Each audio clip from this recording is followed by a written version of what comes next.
Good morning, students. Welcome you all to the SSC class.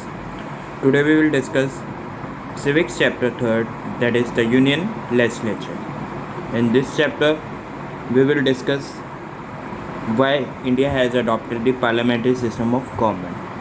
We will discuss the essential features of the parliamentary form of the government and explain how bill is formed.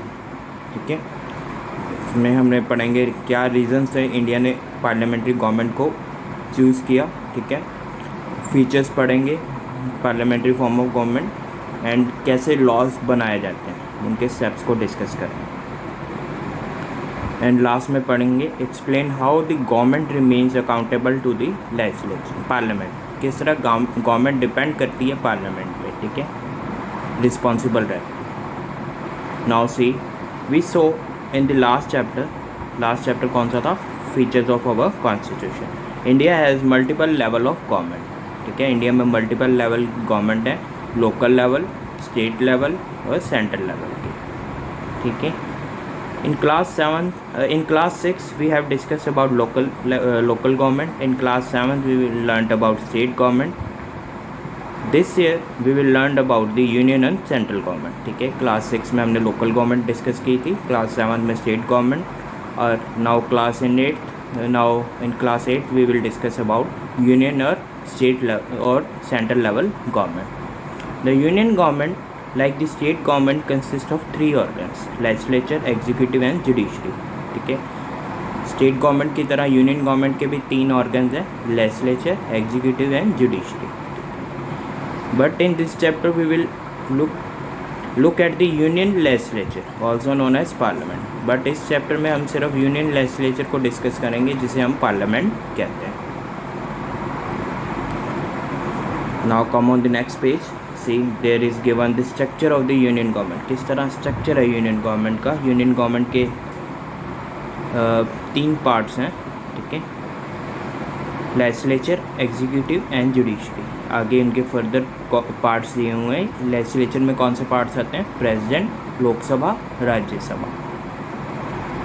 ठीक है, executive में कौन से आते हैं? President, vice president, prime minister and council of ministers. Judiciary में क्या है? Supreme court. ठीक है, अदर कोर्ट्स भी आ जाते हैं, हाई कोर्ट, लोअर कोर्ट्स हैं, डिस्ट्रिक्ट कोर्ट्स. ये सब किसका पार्ट्स हैं? जुडिशरी. हाँ जी. Now see in focus, there is given difference parliamentary and presidential form of government. In representative democracy, the 2 major system of government are parliamentary system and presidential system. ठीक है, representative democracy में 2 तरह के system है, parliamentary और presidential form of government. ठीक है, India follows the parliamentary system. India कौन सा सिस्टम फॉलो करता है? Parliamentary system of government. ठीक है, अब देखते हैं पार्लियामेंट्री सिस्टम में होता क्या है. Parliamentary system, the head of the state. ठीक है, कौन होता है हेड स्टेट या ओवरऑल कंट्री का? प्रेसिडेंट. ठीक है, in case of India is elected indirectly elect करते हैं, जिसमें खुद हम नॉर्मल सिटीजन पार्टिसिपेट नहीं करते उनके इलेक्शन में. Their role is nominal. ठीक है, जो रोल प्ले करते हैं नॉमिनल, रियल नहीं होता, सिर्फ नॉमिनल, सिर्फ सिग्नेचर्स वगैरह साइन करते हैं. Meaning they have no real power, उनके पास रियल पावर एग्जिस्ट नहीं करती. ठीक है, actual power rest in the hands of the executive which consist of the prime minister and council of minister. Actual powers किसके पास होती हैं? एग्जीक्यूटिव. जो जिस एग्जीक्यूटिव में कौन से पार्ट्स आ जाते हैं? Prime minister and council of minister. They मतलब उनके पास मेन पावर्स होती हैं, वो लॉज को बनाते हैं, लॉज को रिवाइज करते हैं, लॉज को एंड करते हैं. ठीक है, prime minister and council of minister. The executive is chosen bye legislature and दस answerable to.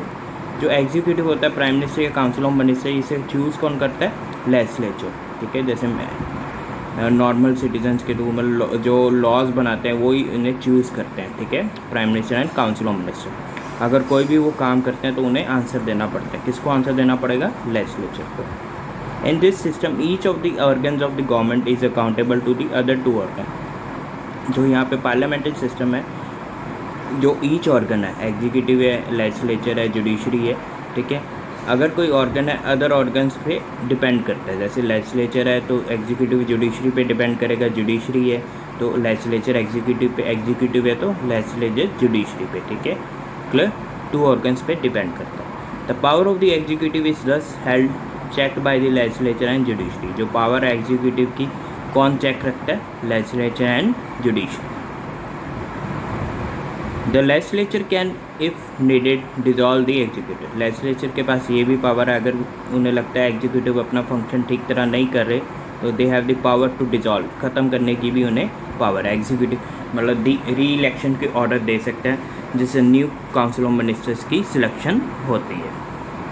Now see in the presidential system of the government, on the other hand executive is headed by the president. यहाँ पे वहाँ पे कौन था? Prime minister और council of minister. यहाँ पे कौन है? President. Who is elected directly by the people, जिसे पीपल डायरेक्टली इलेक्ट करते हैं, ठीक है। The president therefore is has great power. President के पास यहाँ पे ग्रेट पावर्स है, ठीक है। The three organs of the government are completely independent of each other. यहाँ पे थ्री ऑर्गन्स हैं, जैसे legislature, executive, judiciary. They are independent, किसी पे डिपेंड नहीं करते, इंडिपेंडेंट इनका फंक्शन होता है, इंडिपेंडेंट एग्जिस्टेंस है, ठीक है। None of them can dissolve any of the other organs.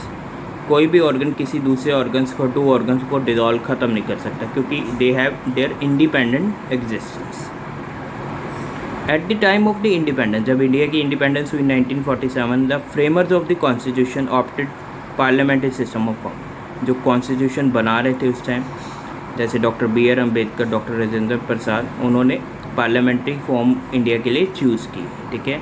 They felt that the parliamentary system would prevent authoritarianism को प्रिवेंट करने के लिए, मतलब भी कोई सिंगल मैन की इंडिया में पावर नहीं होनी चाहिए, ठीक है।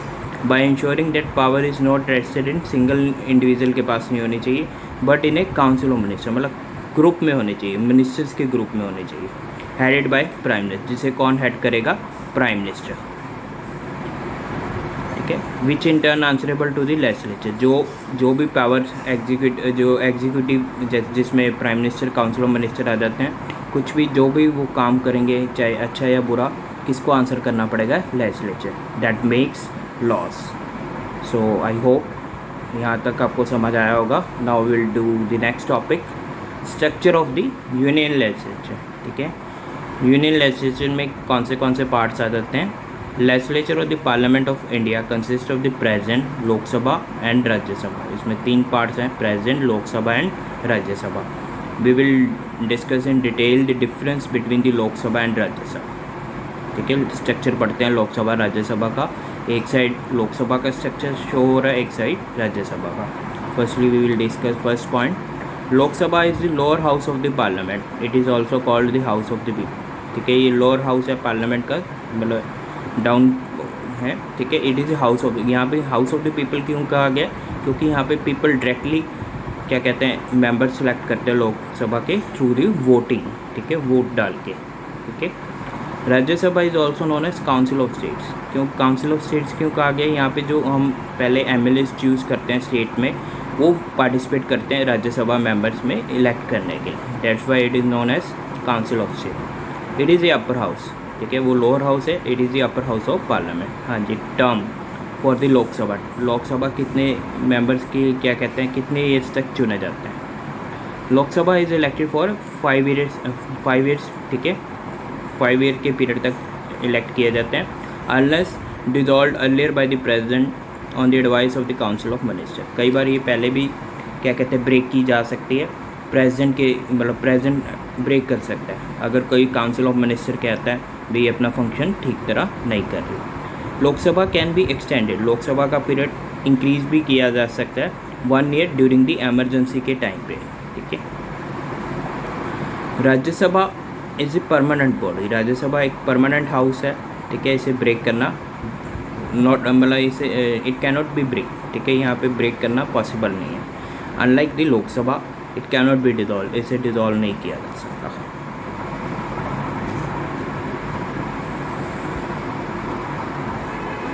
हाँ जी, नेक्स्ट है elections to the Lok Sabha. Lok Sabha में इलेक्शंस कैसे होते हैं, ठीक है। The members of the Lok Sabha are elected directly by the citizens of the India during the general elections which are held after 5 years, ठीक है। जो यहाँ पर लोकसभा के मेंबर हैं, कौन इलेक्ट करता है? सिटीजन्स, हमारे जैसे नॉर्मल सिटीजन्स करते हैं इलेक्शंस के टाइम पे वोटिंग के थ्रू, ठीक है। इलेक्शंस कब होते हैं? After every 5 years। ठीक है।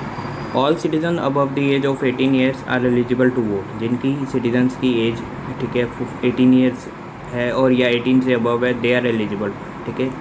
ओनली दो सिटीजन्स, अगर कोई बिलो 18 है, दे आर कंसिडर माइनर, उनकी वोट नहीं बन सकती, ठीक है। 18 ईयर से above they are eligible to vote. The country is divided into constituencies for the purpose of the elections, ठीक है। Constituencies are created on the basis of the population. The constituency elect one candidate to be represented in the parliament, ठीक है। जो country के small parts में, units में divide किया जाता है इलेक्शंस के लिए, ठीक है। और कॉन्स्टिट्यूंसीज किस बेस पे क्रिएट किए जाते हैं, कितनी पॉपुलेशन है उस पर्टिकुलर एरिया में, ठीक है। ईच मतलब एक कॉन्स्टिट्यूंसी सिर्फ एक क्या कहते हैं कैंडिडेट नॉमिनेट करेगी, हमारी तरफ से ये इलेक्शन लड़ेगा, ठीक है, उस पार्लियामेंट में रिप्रेजेंटेशन देगा, ठीक है। The candidate winning the greater number of the vote become the member of the parliament for the particular constituency. जो कैंडिडेट सबसे ज़्यादा वोट जीतता है, ठीक है, उसे मेंबर ऑफ पार्लियामेंट चूज़ किया जाता है, ठीक है, उस पर्टिकुलर कॉन्स्टिट्यूंसी के लिए, ठीक है। The party which win the absolute majority means more than the half number of total number of seats in the parliament invited by the president to form the government, ठीक है। Absolute जो total half number of seat से ज़्यादा seats जीतते हैं, means suppose कर लो 250 seats हैं, उसकी 125 से जो ज़्यादा पार्टी विन करेगी, ठीक है, seats, they are invited, president उन्हें इन्वाइट करेगा उस पार्टी को गवर्नमेंट बनाने के लिए, ठीक है। If there is no absolute majority, two or more parties will similar political objectives में come together to form the coalition government. अगर कोई पार्टी नई एब्सोल्यूट मेजोरिटी गेन कर पाती तो, ठीक है, दो या दो से ज़्यादा पॉलिटिकल पार्टीज़ मिलके एक गवर्नमेंट बनाती हैं, ठीक है, जिनके सिमिलर ऑब्जेक्टिव्स होते हैं, पॉलिटिकली जो सेम ऑब्जेक्टिव रखती हैं, उस गवर्नमेंट को क्या कहते हैं, coalition government. Other political parties form the opposition, जो उनके मतलब जो खिलाफ या विरुद्ध चलती हैं, उन पार्टीज़ को क्या कहते हैं, opposition. The opposition regularly evaluates and challenges the action of the ruling government. जो ऑपोजिशन गवर्नमेंट होती है वो रेगुलर इवेल्युएट स्टडी करती हैं एक्शंस को, जो, ठीक है, चैलेंज करती हैं रूलिंग गवर्नमेंट के एक्शन को, ठीक है, जो गवर्नमेंट ओरिजिनल गवर्नमेंट फॉर्म हुई होती हैं उसकी एक्शंस को स्टडी करती हैं, ठीक है, वेदर दे आर पॉजिटिव और negative.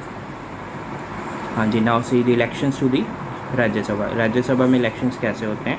The member of the Rajya Sabha are indirectly elected. Rajya Sabha के मेंबर इनडायरेक्टली इलेक्ट किए जाते हैं, इलेक्टोरल कॉलेज इलेक्ट करता है, ठीक है, जिसमें कौन से आ जाते हैं, elected members of the legislative assemblies of the state. जो सारे मेंबर स्टेट के जो MLAs, ठीक है, अदर MPs, ये सभी क्या कहते हैं, मिल के इलेक्ट करते हैं। नॉर्मल सिटीजन पार्टिसिपेट नहीं करता। 1/3 of the members of retire after 2 years, ठीक है, 1/3 जो मेंबर हैं इनके रिटायर हो जाते हैं 2 ईयर्स के बाद। सपोज टोटल स्ट्रेंथ इनकी 300 है, तो means 100 members get retired after every 2 years, ठीक है। नॉर्मल जो राज्यसभा का मेंबर है is elected for a full term remains in office for 6 years। means अगर कोई मेंबर राज्यसभा का 2021 में बना है, he will remain only in the Lok Sabha in the Rajya Sabha for 6 years, that is up to 2027, ठीक है। 6 years की टेन्योर होगी, इससे ज़्यादा राज्यसभा का मेंबर नहीं रह सकता ऑफिस में, ठीक है। और 1/3 जो मेंबर्स हैं इनके रिटायर आफ्टर 2 ईयर्स। हाँ जी, नेक्स्ट है कॉम्पोजिशन, कितनी मैक्सिमम स्ट्रेंथ होती है, ठीक है, लोकसभा और Rajya Sabha. First see Lok Sabha, the maximum strength of the Lok Sabha is 552 members, ठीक है, 552 मेंबर हैं, जिसमें out of which 230 represent states and 20 represent the union territory, ठीक है। 230 स्टेट को रिप्रेजेंट करते हैं और 20 यूनियन टेरिटरीज को। And 2 are members from the Anglo Indian community nominated by the president, ठीक है। एंग्लो इंडियन कम्युनिटी कौन सी होती है, जो इंडिया में क्या कहते हैं, लॉक फॉरेन से सेटल होते हैं, ठीक है, foreigners, those who are settling in the India, ठीक है, उन्हें नॉमिनेट कौन करता है, president. Seats from the certain communities also reserve for the representative, ठीक है, सर्टेन क्या कहते हैं, देख सकते हैं हम, कॉन्स्टिट्यूंसी रिजर्व की जाती हैं किसकी, रिप्रेजेंटेटिव्स के लिए, schedule caste and schedule tribes के लिए, ठीक है, मतलब लोअर कास्ट के लिए। 16th session of the Lok Sabha consist of 545 जो क्या कहते हैं 16 सेशन था जो क्या कहते हैं लोकसभा में, उसमें कितने मेंबर थे टोटल 545। 16 सेशन कौन सा था 2014 से लेके 2019, इसमें 549 टोटल 545 थे। ओरिजिनल मेंबर्स कितने 552। हाँ जी। Now see in Rajya Sabha composition, maximum strength of the Rajya Sabha is 250, out of which 238 represent states and 2 union territories, and 12 are distinguished citizens nominated by the president. At present Rajya Sabha has 245 members, ठीक है। Maximum Rajya Sabha की strength क्या है 552, ठीक है, sorry 250, ठीक है। Maximum strength Rajya Sabha की कितनी है 230, जिसमें 238 स्टेट्स और 2 यूनियन टेरिटरीज को रिप्रेजेंट कर रहा है, ठीक है। और 12 डिस्टिंग्विश्ड सिटीजन्स हैं, ठीक है, जो क्या कहते हैं प्रेसिडेंट नॉमिनेट करते हैं। डिफरेंट क्या कहते हैं प्रोफेशन से होते हैं, कुछ बिजनेसमैन हैं, डॉक्टर्स हैं, लेक्चरर्स हैं, ठीक है, बैंकर्स हैं, ठीक है, और बॉलीवुड इंडस्ट्रीज हैं, सभी रिप्रेजेंट करते हैं। उन्हें नॉमिनेट कौन करता है प्रेसिडेंट। और एट प्रेजेंट इस टाइम राज्यसभा की टोटल स्ट्रेंथ कितनी है 245 मेंबर्स। हाँ जी। नाउ सी एलिजिबिलिटी, अगर लोकसभा का मेंबर बनना है तो उन्हें क्या कंडीशंस फॉलो करनी पड़ेंगी। To qualify as a member of the Lok Sabha a candidate must be the citizen of India, not less than 25 years of age and a registered elector. The candidate are disqualified if they have been convicted of criminal offence in the past or are of unsound mind, ठीक है। अगर लोकसभा का member बनना है तो candidate को पहले तो नॉर्मल इंडिया का सिटीजन नागरिक होना पड़ेगा और उसकी एज 25 ईयर्स से कम नहीं होनी चाहिए, अबव होनी चाहिए, ठीक। एंड रजिस्टर्ड इलेक्टोर मतलब उनका इलेक्शन वोटर लिस्ट में नेम रजिस्टर्ड होना चाहिए, ठीक है।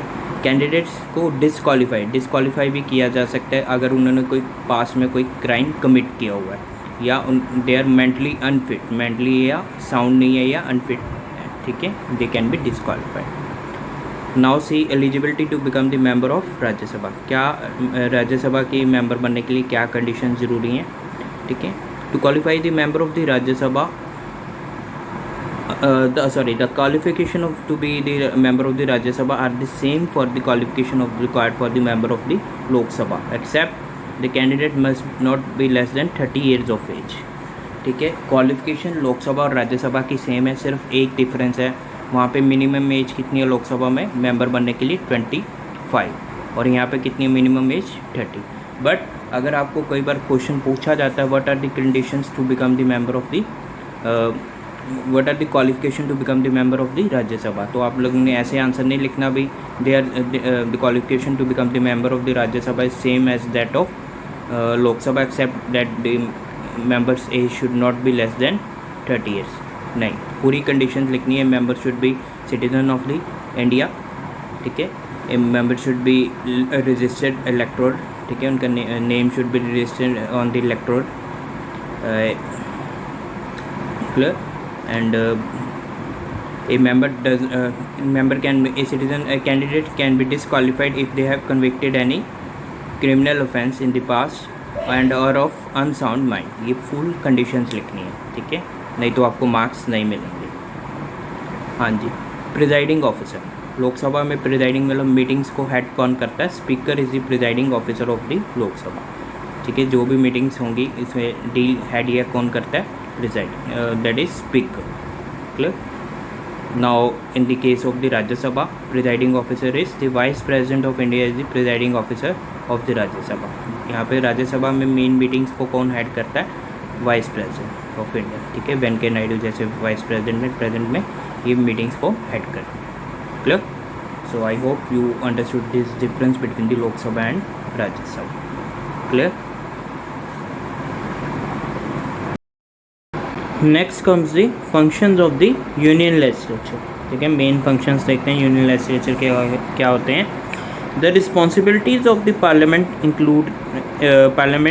Include the legislation means making laws को बनाना, discussing the issues of national importance के इश्यूज़ को डिस्कस करना, ठीक है।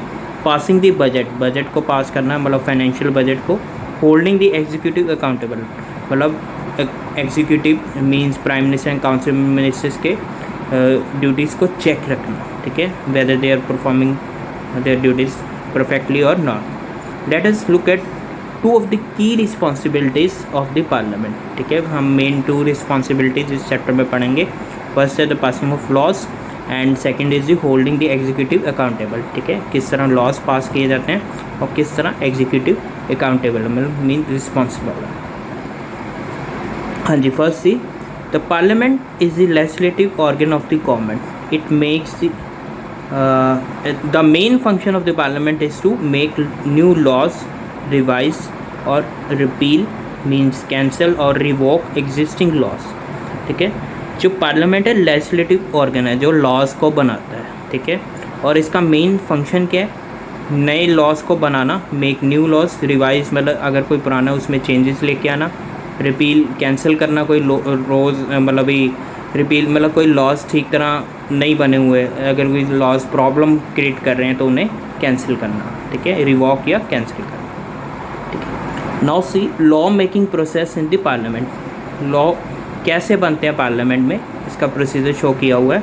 Law making process starts with the introduction of A bill, ठीक है। एक बिल के इंट्रोडक्शन से स्टार्ट होता है लॉ मेकिंग प्रोसेस, ठीक है, पार्लियामेंट में। In the either house of the parliament means कभी लोकसभा या राज्यसभा। नाउ से बिल होता क्या, बिल की डेफिनेशन दी हुई है। Bill is the draft of a propose law presented to the parliament, मतलब एक ड्राफ्ट बना होता है, मतलब बेसिक इसमें ऑब्जेक्टिव्स लिखे होते हैं भी इस लॉज के क्या ऑब्जेक्टिव्स हैं, क्या कुछ होगा, ठीक है। Presented to the parliament for consideration, parliament में प्रेजेंट करते हैं उसकी कंसिडरेशन के लिए, मतलब इस लॉज के क्या बेनिफिट्स हैं, ठीक है, इससे क्या क्या चेंजेस हो सकते हैं। ए बिल कैन बिकम लॉ और act only after it has approved by the both houses of the parliament and the president of India. Bill अगर लॉ बनता है, बिल को लॉ कब कंसिडर करते हैं या एक्ट कब बनता है, जब उसकी क्या कहते हैं अप्रूवल मिलती है, किससे? Both houses of parliament, Lok Sabha Rajya Sabha, ठीक है, और प्रेसिडेंट ऑफ इंडिया। जब अगर कोई भी इसे रिजेक्ट करता है तो बिल कभी भी लॉ या एक्ट नहीं बन सकता। A bill has to pass several stages before it becomes an act. A bill को काफ़ी स्टेजेस से पास करना पड़ता है अगर उसे लॉ बनना है, ठीक है, एक्ट पार्लियामेंट का एक्ट बनना है, ठीक है। It first undergoes 3 readings in each house of the parliament. 3 readings के अंदर जाता है, ठीक है, बिल पार्लियामेंट में, each house of the parliament, Lok Sabha में भी और राज्यसभा। फर्स्ट रीडिंग होती है लोकसभा में, सेकंड, फिर थर्ड, फिर राज्यसभा में जाता है, फिर राज्यसभा में 3 रीडिंग्स होती। Ultimately it goes to the president for his approval. Given below the flow chart summing up the various stages to which a bill has to go before it becomes an act. यहाँ पे एक flow chart दिया हुआ है, यहाँ से हमें stages पता लगते हैं बिल कैसे लॉ बनता है। हाँ जी, first reading. In this stage, a minister or the member of either house of the parliament introduce the bill. No debate takes place in this stage, ठीक है। इस स्टेज में क्या होता है, या तो मेंबर ईच, ठीक है, मिनिस्टर या member of each house of parliament, either house या क्या कहते हैं लोकसभा या राज्यसभा का बिल को इंट्रोड्यूस करते हैं, मतलब फाइल लेके आते हैं बिल की, ठीक है, और इसमें कोई डिस्कशन नहीं होती, सिंपल बिल को इंट्रोड्यूस किया जाता है। Second reading. In this stage first the bill and its underline principles are discuss, ठीक है, बिल को डिस्कस किया जाता है और उसके क्या ऑब्जेक्टिव्स हैं, क्या प्रिंसिपल उन्हें डिटेल में डिस्कस किए जाते हैं। It is then refer to the selected committee of the house और joint committee of the 2 house. फिर उसे कमेटी में रेफ़र किया जाता है, या तो कोई सिलेक्टेड कमेटी होती है हाउस में बनी होती है जो बिल को देखती है, या कोई जॉइंट कमेटी होती है दोनों हाउसेस की बनी होती है, दोनों में क्या कहते हैं सेंड किया जाता है, ठीक है। Once they submit the report each clause of the bill is taken up and debated. जब अपनी वो दोनों जब कमेटी अपनी रिपोर्ट शो कर देती है बिल पे भी, ये बिल को क्या कहते हैं, किस तरह ये बिल प्रेजेंट किया गया, तो फिर ईच प्रिंसिपल मतलब डिटेल में बिल की डिस्कशन की जाती है, ठीक है। ये सेकंड रीडिंग में होता है। Next comes the third reading. In this stage, the bill is drafted with suitable modifications and placed before the house for a final discussion. अगर इस बिल में कोई चेंजेस आना है, ठीक है, उसे क्या कहते हैं, मॉडिफिकेशंस की जाती है, मतलब चेंजेस लेके आते हैं। फिर क्या कहते हैं, हाउस में दोबारा मतलब इंट्रोड्यूस किया जाता है फाइनल डिस्कशन के लिए, फिर फाइनली ये बिल को अप्रूव किया जाए या डिसअप्रूव किया जाए, ठीक है। The bill is put to vote, ठीक है, फिर बिल को वोट के लिए क्या कहते हैं, पुट किया जाता है, मतलब वोटिंग मेंबर से ली जाती है भी बिल को अप्रूव करना है या डिसअप्रूव करना है। If the simple majority present and voting approves the bill, it is passed, ठीक है। Simple majority means 2/3 majority bill को पास कर देते हैं मिनिस्टर्स, ठीक है, 2/3 मेजॉरिटी से, तो बिल गेट्स अप्रूव्ड, ठीक है।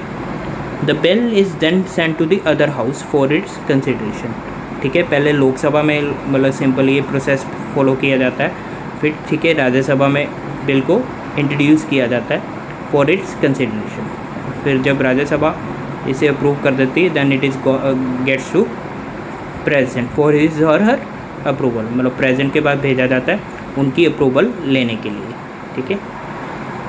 Next is the fourth step, once the bill is passed by the both houses of parliament, it is then sent to the president of India for his or her approval। ये मैंने आपको पहले ही बताया, जब दोनों houses bill को पास कर देते हैं, ठीक है, लोकसभा राज्यसभा, फिर ये प्रेसिडेंट के पास जाता है उनकी अप्रूवल के, हिज और her approval. Once the bill is approved by the president, जब बिल को अप्रूव कर देते हैं प्रेसिडेंट, ठीक है, it becomes an law and act of the parliament, ये लॉ या एक्ट बन जाता है पार्लियामेंट का। हाँ जी, next comes the money bill and ordinary bill, ठीक है। मनी बिल और ऑर्डिनरी बिल में क्या डिफरेंस है? There are 2 types of bill, money bill and ordinary bill. A money bill generally deals with issues such as the receipts and the spendings of the money by the government, ठीक है। इसमें जो money bill, 2 तरह के bill होते हैं, money bill and ordinary. Money bill क्या होता है, जो स्पेंडिंग या रिसिप्ट, क्या चीज़ें गवर्नमेंट ने रिसीव की हैं मनी में, क्या गवर्नमेंट स्पेंड कर रही है मनी की फॉर्म, ठीक है, ये कौन से बिल में आते हैं, मनी बिल। एग्जांपल्स क्या हैं इसमें, टैक्सेस हैं, बोरिंग्स हैं, एक्सपेंडिचर है गवर्नमेंट का, ठीक है, कहाँ से उन्होंने टैक्स कलेक्ट किए हैं, कहाँ से गवर्नमेंट पैसा ले रही है, क्या एक्सपेंड कर, मतलब कैसे गवर्नमेंट अपना मनी एक्सपेंड, मतलब कहाँ इन्वेस्ट कर रही है, ठीक है। All other bills are called ordinary bill, जो इसके अलावा बिल्स होते हैं एक्सेप्ट, मतलब जो मनी बिल हैं, they are called ordinary bills. And ordinary bill can be introduce in either house of the parliament, ठीक है, and member of the parliament either of the ruling party और the opposition may introduce the ordinary bill, ठीक है। जो ordinary bill है किसी भी house में इंट्रोड्यूस किया जा सकता है, लोकसभा या राज्यसभा, ये कोई भी मेंबर इंट्रोड्यूस कर सकता है, ठीक है। रूलिंग पार्टी का जो रूल कर रही है कंट्री को, मतलब भी कंट्रोल कर रही है, या ऑपोजिशन पार्टी का, सबके पास पावर है मनी बिल को इंट्रोड्यूस करने की। ए मनी, ठीक है, सॉरी, ऑर्डिनरी बिल की। But A money bill on the other hand can be introduce only in the Lok Sabha by the member of the ruling party. लेकिन जो मनी बिल है सिर्फ लोकसभा में इंट्रोड्यूस किया जाता है, और इसे इंट्रोड्यूस करता है member of the ruling party, कोई ऑपोजिशन पार्टी का नहीं कर सकता। ना ही मनी बिल राज्यसभा में introduce, it is only introduce in the Lok Sabha, ठीक है। ये मेन डिफरेंस है उसमें। The Rajya Sabha cannot make amendments in A money bill pass by the Lok Sabha. Rajya Sabha के पास कोई पावर नहीं है मनी बिल्स में चेंजेस लेके आनी। अगर लोकसभा ने मेंबर्स के लोकसभा की मेजॉरिटी ने मनी बिल को पास कर दिया है, राज्यसभा इसमें कोई चेंजेस नहीं लेके आ सकता। Once they are approve, it is get, क्या कहते हैं, उसे पास माना जाएगा। इसमें कोई भी क्या कहते हैं, कोई चेंजेस नहीं आ सकते। हाँ जी, next see the evolution of the laws, ठीक है, किस तरह लॉज की एवोल्यूशन हुई है, ठीक है, नए लॉज बने। देखो, abolition of child marriage, child marriage की ख़त्म करना। अबॉलिशन मीन्स टू, मतलब रिमूव, या टू क्या कहते हैं, स्टॉप दी चाइल्ड मैरिज, ठीक है। Laws cannot be fix and unchanging, laws कभी फिक्स नहीं होते, अनचेंजिंग मतलब कभी चेंज होते रहते हैं, कभी भी क्या कहते हैं, फिक्स नहीं रहेंगे, ठीक है। एज ए सोसाइटी एक्सपेंड या क्या कहते हैं society progress and changes laws to must evolve. Let us look at an example to see how laws evolve, ठीक है, to the changing social condition. जैसे जैसे सोसाइटी प्रोग्रेस मतलब डेवलप करती है, चेंज होती है, लॉज भी न्यू लॉज इवॉल्व होते हैं, मतलब न्यू लॉज ओरिजिनेट होते हैं, डेवलप होते हैं. ठीक है, एक एग्जांपल देखते हैं किस तरह लॉज इवॉल्व हुए हैं, मतलब न्यू लॉज आए हैं जैसे चेंजिंग सोशल कंडीशन में. ठीक है, child marriage is an social evil, सामाजिक मतलब प्रॉब्लम थी. ठीक है, that has trouble in India for long time, काफ़ी लॉन्ग टाइम से ये इंडिया को डिस्टर्ब कर रहे थे. ठीक है, when the British came to in India they found girls at a young age of 5 to 6 years old were being married.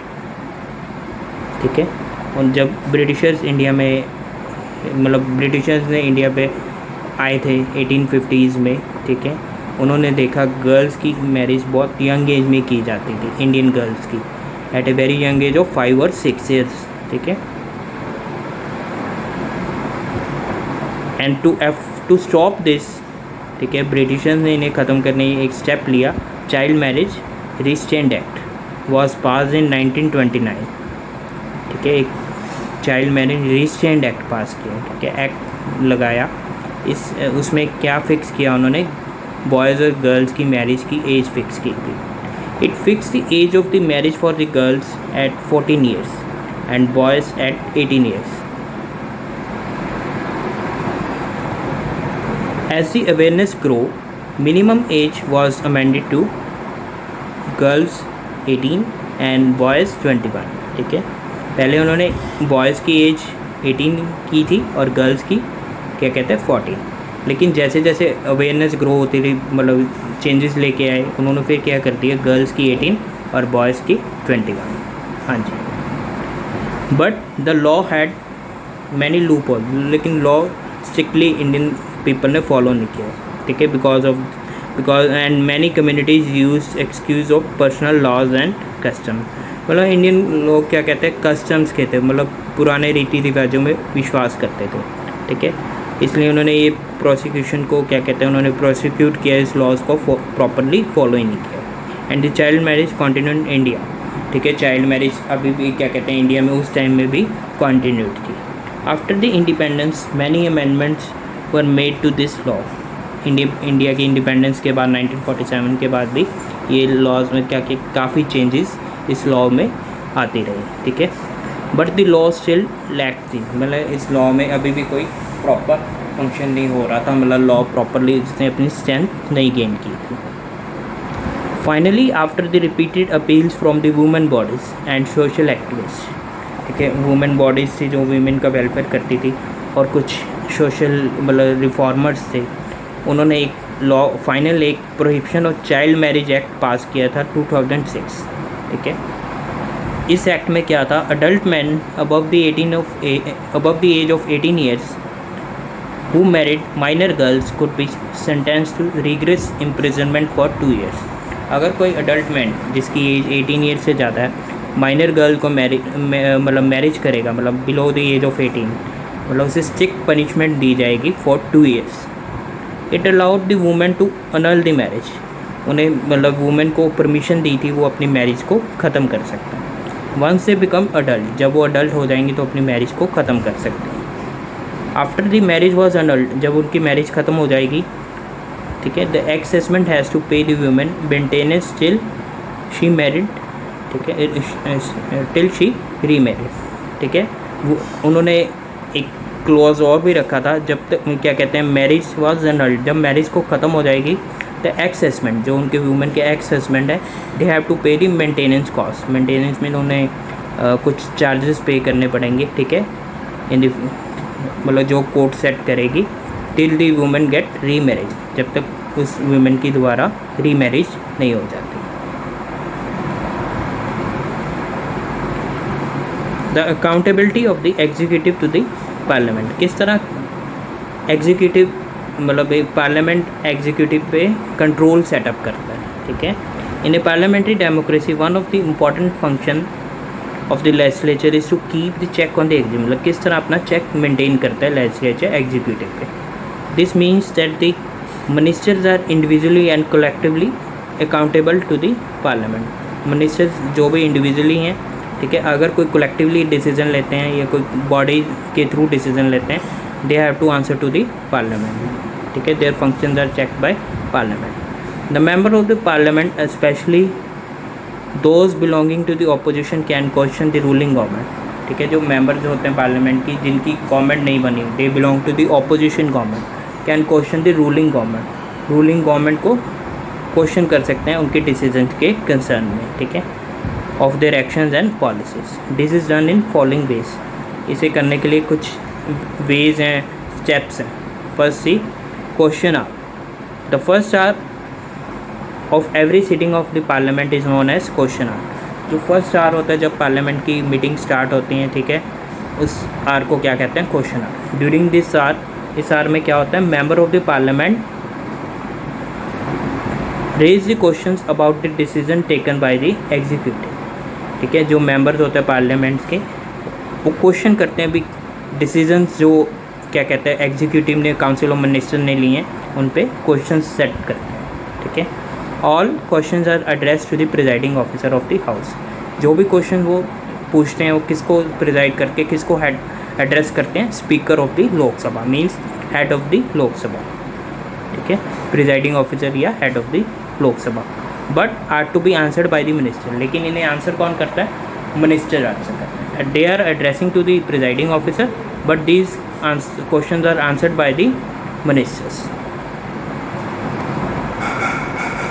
हाँ जी, next adjournment motion. And adjournment motion is moved when a subject of urgent importance need to be discussed. ठीक है, एडजॉइनमेंट motion कब पास की जाती है, मतलब meetings में लोकसभा की, जब कोई अर्जेंट इम्पोर्टेंस का इशू डिस्कस करना होता है. ठीक है, मतलब कोई इम्पोर्टेंस है, नेशनल है, फाइनेंशियल है, उसे डिस्कस करने के लिए एडजॉइनमेंट मोशन पास की जाती है. ठीक है, and adjournment motion plays an vital role in revealing the various aspects of the government policy. मतलब गवर्नमेंट की पॉलिसीज़ को रिवील करने के लिए, डिस्कस करने के लिए काफ़ी इम्पॉर्टेंट रोल प्ले करती है. हाँ जी, नेक्स्ट है no confidence motion. If the legislature loses the confidence of the council of the minister. अगर कोई लेजिस्लेचर अपना कॉन्फिडेंस लूज़ कर देती है, ठीक है, मिनिस्टर से. ठीक है, अगर कोई लेजिस्लेचर को लगता है इन्होंने फंक्शन अपना ठीक नहीं किया, एक motion of no confidence can be pass in the Lok Sabha. No confidence motion pass की जाती है लोकसभा में. ठीक है, following which the council of minister must resign collectively. जिसके बाद क्या होता है, council of minister collectively, they have to resign collectively. उन्हें बोला जाता है भी आप दे हैव टू रिजाइन, अपनी जॉब छोड़नी चाहिए. ठीक है, जॉब छोड़नी पड़ेगी. ठीक है, इस मोशन से क्या होता है, काउंसिल ऑफ मिनिस्टर री इलेक्शंस किए जाते हैं और काउंसिल ऑफ मिनिस्टर्स को दोबारा इलेक्ट किया जाता है. ठीक है, impeachment. The parliament can remove the president of India from the his office by for various from the office for the violation of the constitution by the process of impeachment. ठीक है, parliament के पास एक ऐसी power भी है जिससे वो प्रेसिडेंट ऑफ इंडिया को रिमूव कर सकती है उसके ऑफिस, अगर वो कॉन्स्टिट्यूशन को वायलेट करता है, रूल्स फॉलो नहीं करता कॉन्स्टिट्यूशन. उस प्रोसेस को क्या कहते हैं, इम्पीचमेंट. ठीक है, the resolution to impeach the president has to be pass by 2/3 majority of the total number of the both houses. ठीक है, ये मोशन कब पास की जाती है इम्पीचमेंट की, अगर 2/3 मेजॉरिटी दोनों हाउसेस की, मीन्स लोकसभा राज्यसभा की मेंबर्स दोनों 2/3 मेजॉरिटी से इसे क्या कहते हैं, पास करते हैं. उसके बाद इन प्रेसिडेंट या ठीक है रिमूव किया जा सकता है, otherwise president is not removed. The parliament can also impeach the जजेस of the supreme court and high court of India. Parliament के पास एक और पावर भी है जिससे वो सुप्रीम कोर्ट और हाई कोर्ट के जजेस को भी रिमूव कर सकते हैं. Not only president but also the chief justice and other जजेस ऑफ हाई कोर्ट. ठीक है, so with this we have completed this chapter, the union legislature. I hope you have understood. If you have any doubt or query, you can ask me. Now I will share with you the question answer, that you have a question answer, new words and bookwork that you have to complete on your notebook. Bookwork you have to complete in your textbook. Thanks and have a nice day.